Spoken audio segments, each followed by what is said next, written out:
berdua tau. You sanggup, you terpaksa je. Tapi sebenarnya yang saya perasan, benda yang paling indah bila paksaan itu menjadi natural dan keikhlasan tu datang. Even kami orang dah kahwin lama pun still tak faham each other. Aku bila bersamamu. Bahagia aku bila bersamamu. Kalau ini benda ni pedas sikit lah untuk dia dengar. Tapi I just want to share dekat public. Dengan apa yang saya ada, saya mungkin akan kahwin 2-3. Hai, inilah TV channel YouTube Telajak Laris, penuh dengan kisah-kisah seperti family, kemewahan, lifestyle, masakan, tips kecantikan. Inilah kehidupan saya, TV Telajak Laris. Ida dah syarat tak payah syukuri kita je lah. Saya memang tak larat nak layan kerenah dia. Alamak ni, ini kan YouTube saya, TV Telajak Laris. Okay, satu benda yang saya nak share tentang Anis ya. Dalam perkahwinan ni, ada benda yang you sebenarnya macam tak sanggup pun nak melalui hidup berdua tau. You sanggup, you terpaksa je. Tapi sebenarnya yang saya perasan, benda yang paling indah bila paksaan itu menjadi natural dan keikhlasan tu datang. Sebab kalau orang kata dengan saya, macam mana nak mencari bahagia? Bahagia itu tak ada. Bahagia itu kita yang kena cari bahagia. Walaupun you kaya macam mana pun, bukanlah I nak kata apa, duit saya berjuta-juta lah. Semua kereta saya dah rasa, rumah besar saya dah rasa, pangkat saya dah rasa, glamour saya dah rasa. End of the day, benda yang paling mahal adalah bahagia. Dan sebenarnya pasangan yang sempurna itu bukan pasangan yang kaya raya, bukan pasangan yang cantik, seksi ataupun yang hebat, tetapi pasangan yang melengkapi satu sama lain, menghormati each other dan boleh cope each other. Cope ni maksud saya bukan senang tau. Nak kau faham keluarga aku faham keluarga kau. Cara didikan anak pula, mak kau didik anak macam ni, mak aku didik anak macam ni. Nak match satu anak. Even kami orang dah kahwin lama pun still tak faham each other. Tapi bila dah lama tu, bila dia pasrah dan saya pun pasrah, benda tu yang seronok tau. Maksudnya benda tu yang bagi saya dalam relationship itu yang Janganlah kebahagiaan aku bila bersamamu.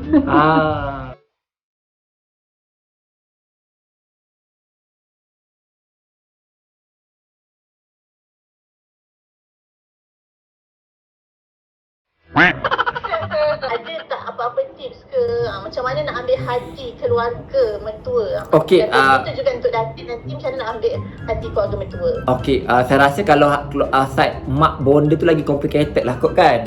Tapi sebab saya ni pandai main peranan lah saya rasa. So, saya tahu perangai mak saya macam mana. So saya memang transparent dengan dia. Mak saya seorang yang cerewet, mak saya seorang yang itu, seorang yang ini. Dan kebetulan pula itu majikan dia juga yang sebelum ni. Jadi dia dah tahu perangai mak macam mana. Itu pandangan Bilah. Untuk keluarga isteri saya ni pula, sebenarnya saya tak ambil macam hati pun keluarga dia. Bagi saya jadi diri saya sendiri. Dan kebetulan pula saya ni memang seorang yang friendly. Bagi saya lah. Dan diorang pun jenis macam family saya, adik-beradik saya, diorang jenis macam lelaki kan. Diorang tak adalah nak kepoci-kepoci ke. Tak ada. Kita bergaduh pun diorang tak masuk campur. Tak masuk campur. Maksudnya kalau dia jumpa Syukri kat luar pun, hai Syukri apa khabar, walaupun kita bergaduh dia tahu ni, tapi dia memang tak campur. Macam tu. Jadi dia tidak mengeruhkan keadaan. Sebab bagi saya dalam perkahwinan ni, keluarga yang masuk campur. Even dia punya mak ke abah ke yang masuk campur. Dan jangan jadi ada orang yang ketiga. Tapi kita ni memang menggatal, kita yang mencari orang ketiga. Itulah masalah kita kalau bergaduh. Ni pandangan saya lah. Bagi saya setiap perkahwinan tu berbeza-beza yang. Ya, betul. Ada orang dugaan masa, ada orang dugaan anak. Tak sama. Ada orang diberi rezeki lebih tapi diuji dengan rumah tangga. Ada orang dia bahagia rumah tangga, diuji dengan kewangan. Ada orang berdapat dua-dua tapi diuji dengan anak. Jadi ujian orang tak sama.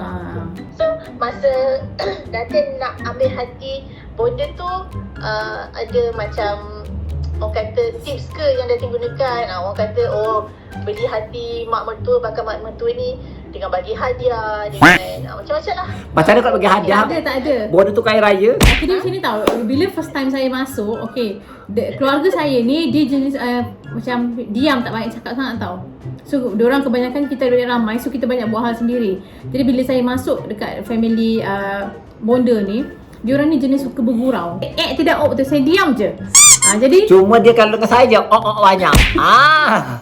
jadi bila kita diam tu maknanya ialah kalau kita bijak akan lagi teruk kan. So saya tak ada nak bagi harian bonda post sebab saya tak tahu test dia macam mana. Tak Ada tahu jugalah. pun apa dia suka Tak, ada. dia macam ni, Pada hari-hari tertentu lah jadi bagi. So Semampu kita lah. Semampu kita lah. Tapi kita pandai-pandai lah bawa diri kan. Bila kita pergi rumah orang, contoh dulu kau duduk rumah kau bangun tengah hari, kau dah kahwin kau pandai bangun pagi, tolong kat dapur, lepas tak payah masak tolong potong-potong, ikut pergi pasar, tolong ambil adik balik sekolah. So benda-benda macam tu yang merapatkan. So dia macam kita rasa macam okay betul family kan. So bulan pertama kekok, kedua kekok, so lama-lama tu dia akan okay. So sekarang ni rasanya kadang-kadang macam terbalik, macam saya pula anak bonda. Macam tu. Ya, betul. Saya lagi akrab, lagi bonda. Maksudnya kalau apa-apa dia akan telefon saya, nak tolong ke apa dia akan telefon saya. Dalam 14 tahun ni, 5 tahun pertama perkahwinan orang kata paling awal untuk diuji lah. So ingat lagi tak 5 tahun perkahwinan anda berdua tu apa ujian yang anda hadapi? 5 tahun kalau nak tanya dengan saya adalah ujian keuangan. Kewangan je. Kalau ujian Even rumah kita tangga orang tu fasa kedua lah. Jujurnya saya punya perkahwinan ni 70%, 80% saya bayar sendiri. Saya dengan hasil kerja saya sendirilah. So family memang kurang support lah. Memang saya buat sendiri. So memang struggle. Sebab bila family saya senang, kakak saya pun senang, saya ni kena senang macam dia orang juga. Yelah of course lah bila kita tengok anak orang, contohlah sekolah private school, kita pun nak sekolah private school. Orang lain duduk banglo, kita pun duduk banglo. Tapi ketika itu bukan zaman kita. Sebab tu kita kata ukur baju badan sendiri. Kita jangan mengejar impian yang kita tak boleh nak kecapi. Jadi waktu tu saya memang struggle untuk membuktikan yang saya boleh berdikari. Kita orang dulu, kita orang dulu susah tau. Jadi bukan susah tak makan, maksudnya macam susah pun makan, tapi pernah tak mampu nak beli langsir sampai tampal surat khabar dekat cermin. Dulu kita makan, kita tak merasa lah makan ikan jenahak ke ikan merah ke. Kita akan makan ikan sardin, kembung yang lembut-lembut dalam piring tu kan. Nanti kadang-kadang kalau nenek dia datang kesian nak beli ikan merah. Jadi kita macam, tapi kita bersyukur, kita happy je. Benda yang paling indah, even kan kalau orang nak tanya dengan saya, kalau ini benda ni pedas sikit lah untuk dia dengar, tapi I just want to share dekat public. Dengan apa yang saya ada, saya mungkin akan kahwin 2-3.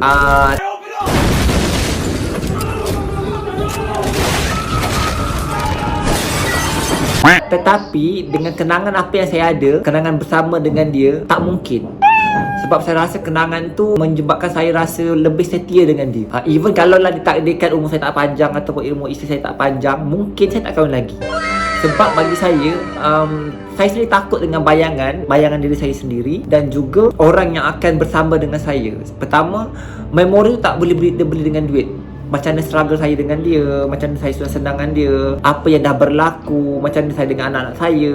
So, saya rasa macam bila saya ulang balik, cinta kami tak lama pun. Dan kekuatan tu datang selepas perkahwinan tu ada. Dia macam ni lah, ibaratnya macam kita tak nak mula back semula dah. Tak nak kita dah start daripada awal, kita dah sampai dah pertengahan, kata dah kemuncak. So you nak starting daripada mula dah, tak nak dah. Walaupun sebenarnya ramai juga yang mengapi-ngapikan saya untuk bercerai, untuk cari calon baru, tak apa. Sebab bagi saya, you boleh kahwin. Kahwin tak ada masalah, semua orang boleh kahwin. Dia bagi je hantaran 15,000 orang boleh kahwin dengan you. Tapi it's what next? Betul. It's what next? Adakah dia pengikis? Adakah dia nak harta you semata? Adakah sebab you boleh cari macam I kahwin, orang akan berbuat dengan I. Dan kalau I bercerai dengan dia pula, orang akan nak dia janda kaya, I duda kaya.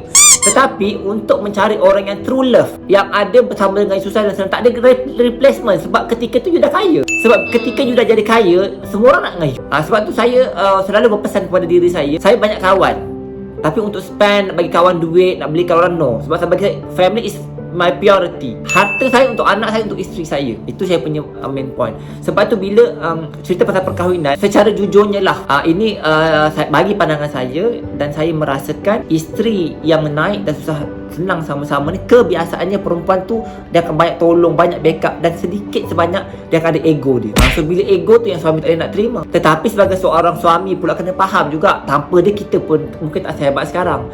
So daripada situ saya cuba turunkan ego saya untuk faham dia, dan saya mengharap dia pun faham saya. Dan alhamdulillah kebahagiaan tu datang naturally selepas 10 ke 12 tahun. That's why bila nak tanya pasal bahagia, saya bukan orang yang hebat untuk menasihat perkahwinan. Tapi bagi saya perkahwinan ni is not easy. It's not easy kalau you tak betul sayang perempuan tu. Sebab tu bila saya ada masalah dan sebagainya, saya selalu semat kat diri saya, ya Allah Tuhanku, apa pun yang berlaku jangan daripada mulut saya untuk saya menceraikan isteri saya. Sebab bapa saya dah bercerai, arwah abah saya pun bercerai, mak saya pun bercerai. Jadi saya tak nak benda yang berlaku kali kedua dekat anak saya.